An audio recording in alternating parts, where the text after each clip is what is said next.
Hello and welcome back to Ironwood Jones. Thanks for coming. And today I want to talk about the drill, and it's part of a series of videos I'm doing on explaining how to use various tools and how to get the best out of them safely as well. So today we're going to talk about the drill. I mean, it is the most essential part of anybody's toolbox, whether you're professional or amateur, it doesn't matter. It is such a versatile tool and it does so much for what you want to do. Today I'm going to be specifically showing you the drill that I use the most. It's the DeWalt DCD796. It is an 18 volt brushless compact Combi hammer drill. But to be honest, most cordless drills these days will offer very similar, if not identical features. So let's get started. Okay, so we're going to start at the bottom of the drill where the battery is. And to detach the battery from the drill, to put it in for charge, you just push this button down here, pull the battery off, and off it comes. And there's a really good feature on the battery, at the back of the battery, this little button. And when you depress the button, a little light comes on. There are 3 lights, and what I've just shown you now with 1 light means that it's low on charge. 3 lights shine up, it's fully charged. 2 lights, it's sort of halfway there. 1 light, it needs recharging. Now, to put the battery back in, it only goes one way. You can't make a mistake. And it just slides back in. And give it a click, and you're ready to go. So the next little feature, it's not on every drill, but on this particular drill, this is a belt hook clip. And it's really just hang it upside down, clip it over your belt. And there gives you hands free to do whatever you want whilst you're doing something else and you're not using the drill. This side here, this little piece here is a magnet, and it just helps to hold drill bits. So it's really handy to have, especially if you're drilling a hole in something and then you've got your drill bit in the end and you want to swap them over. If you put them down, you think, where did I put that drill bit? And you lose it very easily. This just keeps it all nice and tidy. Just before we move on, I'd be very grateful if you could like and subscribe. It really does help our channel and help us keep us going. And you can also then reference back to it and use it as a manual, if you like, for future. Because if you're anything like me, all the information goes in my ear. It sort of floats around in the head a bit. Part of it sticks. The rest goes out the other ear, down the road, never again to be seen. So it really does help. Thanks very much. Okay, well the next feature is a really interesting feature and a very, very useful one. And that is, this particular model has a light. Most of them do. They either sit around the chuck or they sit at the bottom here. And this particular one has various brightnesses of light, if you like. So you can have a dull or a very, very bright. So that's a really interesting feature. And it's activated by depressing the trigger, as you can see. And that's as simple as that. It goes out on its own. You don't have to worry about switching it off. The next feature on the drill is the trigger. And this is a really good trigger because it's called a variable speed trigger. And it's a bit like your accelerator on your car. The more you depress it, the faster you go. And it's exactly the same thing here. So it gives you a lot of control over when you want to drill something. So you can be very delicate and very precise in the early days, and then you can speed it up. The next thing on the drill is this little button here. And as you can see, you press it in and it comes out the other side, and you press it back and it comes out the other side. And that's your gearbox. It's just a forward and reverse. So when you want to take your screw out of your cabinet, you put it into reverse and you take the screw out. Now, one of the things that happens quite often, you can set it so it's actually set halfway in the middle and the drill won't work. And you're thinking, what the heck? What's going on? Well, check your forward and reverse and make sure that it's engaged either in forward or in reverse.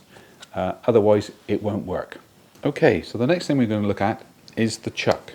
And this is what they call a keyless chuck. And years ago, we used to have a key to tighten and untighten the chuck. And you were forever putting it down and you were losing it. Just as when you want it, you could never find it. And it was a right pain in the bum.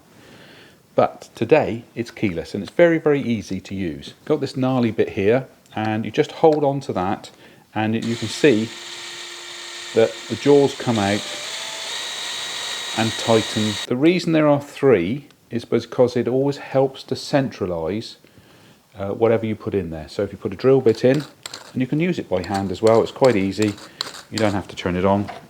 Get your drill bit, slot it in, tighten it up like so, and just give it a little wiggle, and then just wait for a few clicks. There, yeah, I don't know whether you heard that, but that's it. It's in, rock solid. It's not going to go anywhere, and it's just as easy to undo it. Take it out. Simple as that. Moving back from the chuck to here, we have this little dial, and it has lots of numbers on it and little pictures, and that's your torque settings. There are two things with a drill: the speed and the torque. And torque is torque is basically when you encounter resistance. When something gets hard, torque gets tougher and pushes harder, and it makes the drill bit go in further. And so you have lots of different torque settings. So you have soft torque and hard torque. So, you know, on a light setting it makes things easy, and then as things become more difficult, you turn the torque setting up and you've got a bit more power, and it just gives you more power to your elbow really to push in the screw or drill bit. Number 1 is the lowest setting, so it has the least resistance. And then number 13, I think it goes all the way up to 13 on this one, it has the most resistance.